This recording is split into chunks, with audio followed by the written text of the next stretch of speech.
22 साला खातून फोटो सहाफ़ी के रेप पर मुंबई सख्ते में है।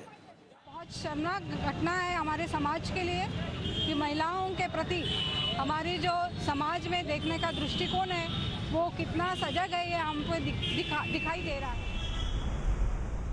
मुतासरा लड़की मुंबई की इस वीरान मिल की तस्वीरें खींचने आई थी।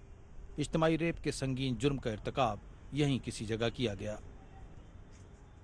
मुल्जिमों के खाके जारी कर दिए गए हैं। एक आरोपी को पुलिस ने गिरफ्तार किया है, अरेस्ट किया है। सबके सब आरोपियों की शिनाख्त हो चुकी है, आइडेंटिफिकेशन हो चुका है और उसके लिए अपनी टीम लगी हुई है। मुंबई को ख्वातीन के लिए एक निस्बतन महफूज शहर समझा जाता है। इज्तिमाई रेप के इस वाक़े पर लोग बरहम हैं। आज जब ये घटना हो चुकी है तो हमें भी अब ये सवाल यहाँ पर पैदा होता है कि क्या वाकई में मुंबई सेफ है।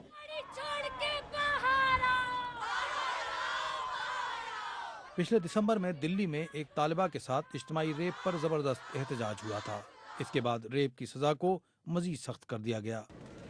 भारत में हर बरस 25,000 से ज्यादा रेप के वाकयात सामने आ रहे हैं। माहिरीन का कहना है कि इन पर काबू पाने के लिए ख्वातीन के तईं समाज की सोच में भी तब्दीली लाने की जरूरत है। Shakeel Akhtar, BBC news, Delhi.